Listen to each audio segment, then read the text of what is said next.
ഏറ്റുമാനൂർ നഗരസഭയുടെ കൊടും ക്രൂരത. എങ്ങനെ തോന്നിയടോ ഇത്തരത്തിലുള്ള വാക്കുകൾ പറയാൻ? വേദഗിരി എന്ന് പറയുന്ന സ്ഥലത്ത് വാടക ക്വാർട്ടേഴ്സിൽ താമസിച്ചിരുന്ന ഒരു യുവതിക്ക് പ്രസവ വേദന എടുത്തതിനെ തുടർന്ന് ആശുപത്രിയിലെത്തിക്കുന്നു. കുട്ടി മരണപ്പെടുന്നു.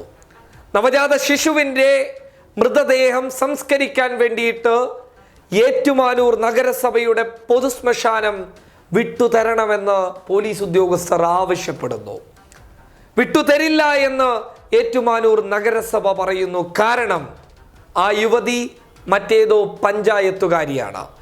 അതുകൊണ്ട് ഞങ്ങളുടെ നഗരസഭയിൽ നിന്ന് ഭൂമി വിട്ടുതരാൻ തയ്യാറല്ല. അത് മാത്രമല്ല, ഇവിടെ ആ നവജാത ശിശുവിൻ്റെ മൃതദേഹം മറവ് ചെയ്യാനുള്ള സ്ഥലമില്ല എന്നും ഏറ്റുമാനൂർ നഗരസഭ പോലീസ് ഉദ്യോഗസ്ഥരോട് പറയുന്നു. പക്ഷേ നീതി വേണമെന്ന് പറഞ്ഞ SI 36 മണിക്കൂർ ശക്തമായ പോരാട്ടം കാഴ്ചവെക്കുന്നു. പ്രതിഷേധ സ്വരവുമായി നഗരസഭയുടെ മുന്നിൽ നിൽക്കുന്നു. ഒടുവിൽ SIയുടെ ധീരമായ സ്വരത്തിന് മുന്നിൽ മുട്ടുകുത്തിപ്പോകുന്ന നഗരസഭ അവസാനം കുട്ടിയുടെ അല്ലെങ്കിൽ നവജാത ശിശുവിൻ്റെ മൃതദേഹം മറവ് ചെയ്യാൻ വേണ്ടിയിട്ട് പൊതുശ്മശാനം വിട്ടു നൽകുന്നു. അങ്ങനെ പൊതുശ്മശാനം വിട്ടു നൽകിയപ്പോൾ നഗരസഭയുടെ കുഴിയെടുക്കുന്ന ആളുകളെ മാറ്റി നിർത്തി, ജോലിക്കാരെ ഒഴിവാക്കി അവരോട് പറയുന്നു, പോലീസുകാരെ കുഴിയെടുക്കാൻ ഞങ്ങളുടെ ആളുകൾ വരില്ല എന്ന്.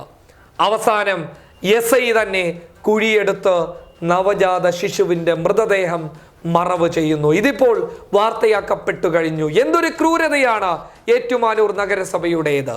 എങ്ങനെ മനസ്സ് വന്നു നിങ്ങൾക്ക് ഈ ക്രൂരതയുടെ ഈ വാക്കുകൾ തുറന്നു പറയാൻ വേണ്ടിയിട്ട്? അവിടെ കേരളത്തിൻ്റെ പോലീസ് ഉദ്യോഗസ്ഥർക്ക് അഭിമാനമായി മാറിയ ഏറ്റുമാനൂർ സ്റ്റേഷനിലെ SIയും അദ്ദേഹത്തിൻ്റെ കൂട്ടാളികൾക്കും ഒരു ബിഗ് സല്യൂട്ട് നൽകുകയാണ്.